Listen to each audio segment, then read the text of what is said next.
Oke, sekarang nomor 11. Nomor 11 ini lebih kompleks dari nomor sebelumnya, nomor 9 dan 10. Nah, di mana di nomor 11 ini ada 3 roda. Ada 3 roda, yaitu roda A, roda B, dan roda C yang masing-masing jari-jarinya roda A 30 cm, roda B 15 cm, roda C 40 cm. Nah, kemudian roda A berputar dengan kecepatan sudut 15 radian per second. Nah, bagaimana hubungan dari ketiga roda ini? Pertama, kita telusuri dari A.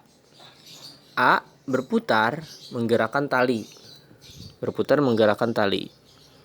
Nah, berarti kita akan mendapati ada kecepatan tali. Nah, kemudian tali ini menggerakkan roda B. Tali ini menggerakkan roda B.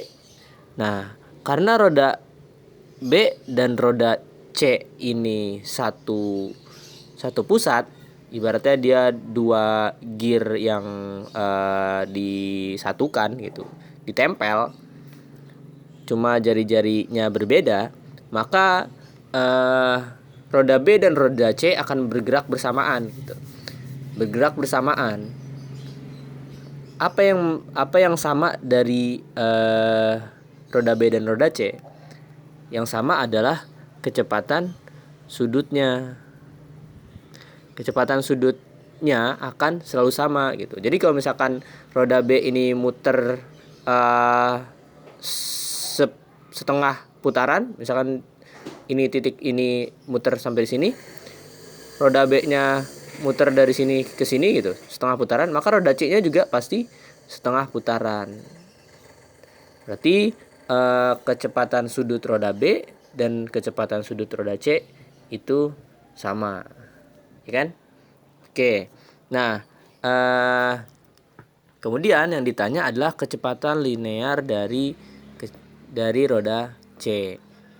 Dari mana kita bisa dapetin? Nah, kita telusuri nih dari yang kita ketahui. Yang kita ketahui adalah kecepatan sudut roda A. Kecepatan sudut roda A untuk dikaitkan dengan roda B, yang sama adalah kecepatan si tali. Kecepatan tali apa? Kecepatan tali seperti yang di nomor 9 sebelumnya itu sama dengan kecepatan linearnya roda-roda yang berhubungan dengan tali itu gitu. Kecepatan tali sama dengan kecepatan linear si A, berarti sama juga dengan kecepatan linear si B gitu. Nah, dari sini kita cari deh tuh berapa dulu kecepatan linear A-nya. Kecepatan linear itu kecepatan sudut dikali jari-jari, maka kecepatan linear A sama dengan kecepatan sudut A dikali jari-jari A. Oke, ntar dapat tuh VA-nya sekian dalam meter per second. Karena ini kecepatan sudutnya udah radian per second, berarti udah nggak perlu dikonversi lagi. Oke, jadi kecepatan linear si A yang kita dapat adalah meter per second. Nah, oke, kita highlight nih, VA-nya kita dapat. Nah, kemudian dari VA berarti kita dapat VB kan? Karena VB itu sama dengan VA sama dengan kecepatan tali. Maka VB kita dapat nih. VB sekian dari VA ini sama meter per second. Oke, kita dapat juga nih. VB. Oke, kita dapat VB kan? Nah, sekarang apalagi yang menghubungkan? Oh, ternyata kecepatan sudut B sama kecepatan sudut C itu sama kan? Nah, gimana menghubungkannya?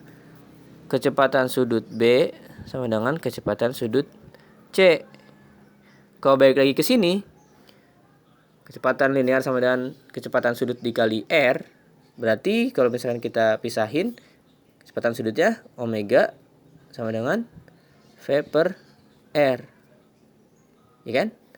Nah, kecepatan sudut sama dengan kecepatan linear dibagi jari-jarinya.